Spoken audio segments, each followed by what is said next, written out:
What's up, U.S. history kids? Starting the last unit of the online school year. Wild.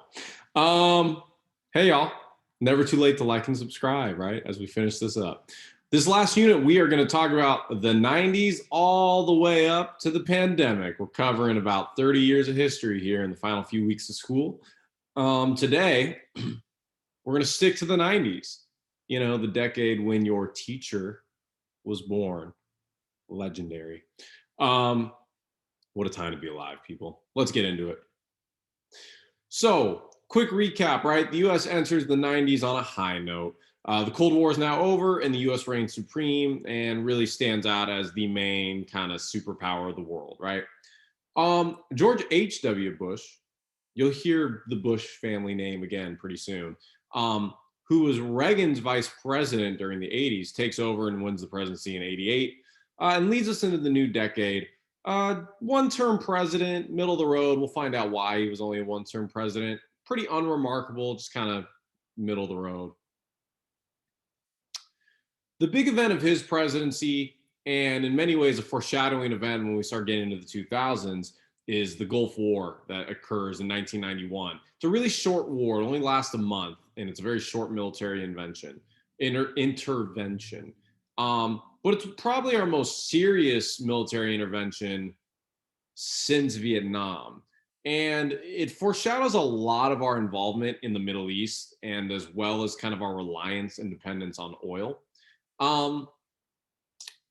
So we have Iraq, which is controlled by Saddam Hussein. He's an individual who we will talk about as well in future units. He is Iraq is an oil-rich country. Again, we've talked about this. A lot of this area of the world is a lot of these countries are their big export is oil, and Saddam Hussein in Iraq invaded its tinier neighbor Kuwait. And there's a variety of reasons for that, but ultimately it came down to kind of influence and control over their oil. Now, Kuwait at the time, and still to this day, is a really strong U.S. ally and a large supplier of oil and gas to the United States. So to protect our interest of oil and gas, the United States came in to protect Iraq, but also came in to protect Kuwait, but also invaded Iraq. And the war only lasted 1 month. The U.S. was significantly overpowering. And it resulted into a U.S. victory. But we would not be done with Iraq. We didn't oust Saddam Hussein. And we would be back in the Middle East in not that long. And we'd be after its oil. And we'll talk more about this in class as well. So if you ever hear the term Operation Desert Storm, that's what that means. About reclaiming Kuwait, driving out the Iraq army. That's Saddam Hussein, who is pictured. We will talk about him as well in the future. There's Iran, the border of Iran, and then there's Saudi Arabia.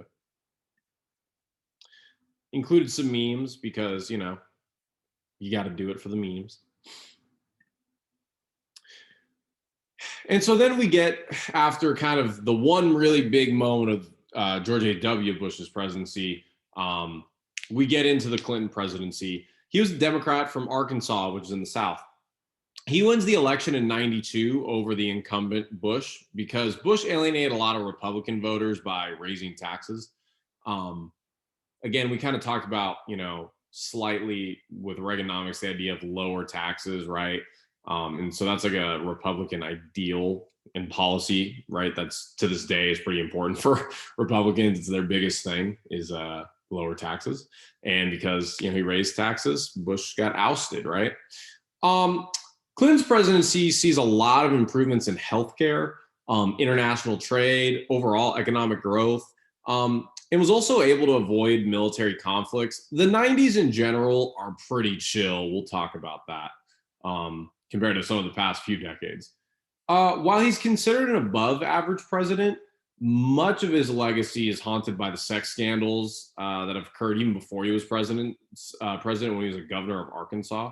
That has caused like a lot of Americans to question the Clinton family, and it's led to the, the buy-in of the QAnon, and that these politicians or anyone in association with the Clintons are like, you know, running the pedophilia ring and just all these ridiculous claims. And in some ways, it perhaps cost Hillary Clinton, his wife, the election in 2016 versus Trump. The stain of her husband's legacy. Um, did that. I'm sure it scared off a lot of voters. We'll talk about that too when we get to the end of this unit, the 2016 election. That's a younger Hillary Clinton right there back in the 90s. In case you ever wondered, that name Clinton, it's familiar in US history. Let's talk about a little bit about the 90s technology and the internet. So if the 80s was kind of like level one of welcome to the computers and the internet, the 90s was like level 75,000. It greatly accelerated the use of computers, the speed of the internet, the power of computers and the internet. And again, it's changed our world forever. Things like GPS, things that were created in the 90s, a lot of it laid the groundwork for the iPhone, right? Which has changed our world, and which we will talk about in this unit. And again, a lot of people saw the internet, computers, and these companies like Microsoft, Google, Amazon, etc., as kind of the future. And so a lot of people either tried to start their own companies, or you had a lot of people who invested in these types of companies. Now, the reality is, not every internet computer technology company was going to make it. So a lot of people lost money on their investments, and a lot of businesses went under, right? There was a big, like, I need to get into the market, but only so many companies survived to where we're at today, where there's only such a handful. But back in the 90s, there were dozens, hundreds, thousands of even smaller ones. But while many of them failed, the reality is companies like Amazon, Microsoft, Google, etc., are some of the most powerful, influential companies that are around today. Talk a little bit here about 90s culture. Again, kind of as I briefly mentioned, the 90s was a decade of mostly peace, prosperity, and generally just kind of more of an acceptance of a wide variety of things that people liked. A lot of that was accelerated by the internet, and also America was just becoming more relaxed from its really older traditional values. Hip hop culture and fashion became more mainstream. This is when hip hop really came onto the scene in the mainstream for the first time. So you have like people like Tupac or Notorious B.I.G., and then later in the decade, like Jay-Z and Eminem and Outkast and etc. So a lot of those things came up and became more mainstream. Yeah, Michael Jordan there, right, was a big part of the pop culture. Look at that beautiful young denim jacketed couple in the denim dress. That's Britney Spears and a young Justin Timberlake back when he was a member of NSYNC. My sister was a huge NSYNC fan. It was what a time to be alive, people. Boy bands. BTS is like big. I wonder if they're bigger. It might be bigger than NSYNC. I don't know. Crazy time to be alive. The internet just created a lot of subcultures as well, because now you could communicate with people around the world. Again, there's billions of people around the world. You're bound to find a lot of people that are like you and into the same things you are. So video game culture, just other weird types of online culture that, allow people to, express themselves and find their clicks, right?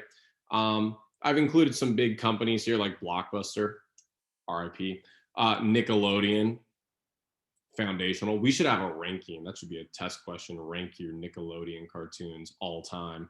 You got Super Mario, Sonic, right? Look at those graphics compared to what we have today. It's crazy. Of course, Michael Jordan, right? Big things in the 90s. Okay. Let's talk about now, though, kind of more of a stain of the 90s legacy, at least in terms of US history, is the impeachment of Bill Clinton. So pretty much Bill Clinton had a sexual affair with a young White House intern. She was in her early 20s. Her name was Monica Lewinsky.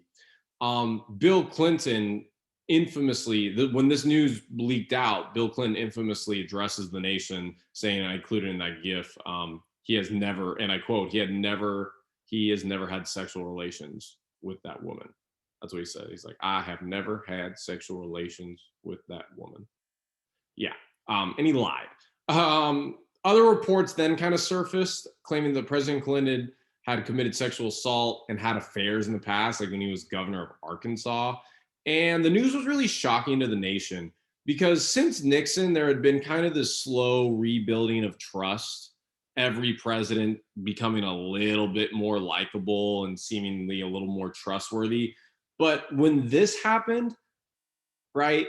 Because there were a lot of people who are alive still that saw were either young or in their 20s and 30s, or even in their 40s, even, right? When the whole Nixon saga happened. And now they're much older adults with grandkids at this point, or even, kids of their own. And they saw another lying president. It was a huge stain. And again, it's contributed to like the erosion of our trust in the presidency and democracy. Clinton was impeached, but he was not removed from office. The way impeachment works, and I'll explain this in class again, but you get impeached by the House, which is the lower part of our Congress, and the Senate, which is the little more powerful part of our Congress. A big majority of them have to remove you. And they didn't get to that number. It's like 2/3. So that didn't happen. So Clinton was able to survive being removed, but he was impeached, just like Trump was impeached twice, but weren't enough votes in the Senate to get him out of office, right? And of course, in the wake of the Me Too movement, Bill Clinton's legacy has been pretty stained. Even though he's considered a good president, there's serious scrutiny and criticism that's been directed towards his actions because he does have a rap sheet, and it's not very squeaky clean. Yeah, real quick, if you don't want to watch hear me talk about school shootings and mass shootings, that's how we're going to end this. A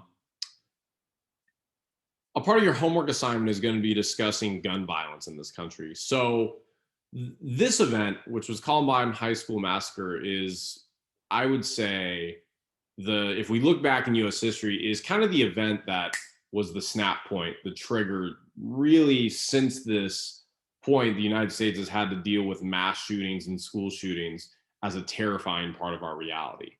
Columbine High School is a school in Colorado. Two students at the time, two teenage boys there, had a school shooting. 15 people died and about another 24 people were injured. They were a part of the ones that died. They killed themselves. Columbine was really the first major mass school shooting of this magnitude. There have been others in the past, but this was very different. A part of this is also because it was televised. It dominated the news headlines, right? And at this point, news traveled around the world, really, with companies like CNN and such, right? And in the 2 decades since Columbine, there have been 231 school shootings, tens of thousands of mass shootings in America. But if we're just talking about school shootings, in these 231 school shootings, there's been 304 people dead and another 500 people injured. Gun violence and mass shootings are just an epidemic in this country. And it's a serious threat that we have to talk about and we have to deal with. And there's been little serious legislation or gun regulation laws that have passed in the time since Columbine on a federal, national level. Certain states have done more, like here in California or other progressive states, but a lot of the country, and we'll talk about this, has really done very little. Even as I was actually writing this was a couple days ago, now that I'm recording this video, but there was a school shooting at a middle school in this place called Rigby, Idaho. Literally, as I was typing this up, it popped up. So it's an issue. It's a problem that we need to deal with. That's how we're going to end this video. This will be all about your homework assignment, and we'll talk more about that later. But watch this video, and then I will talk to you guys in class.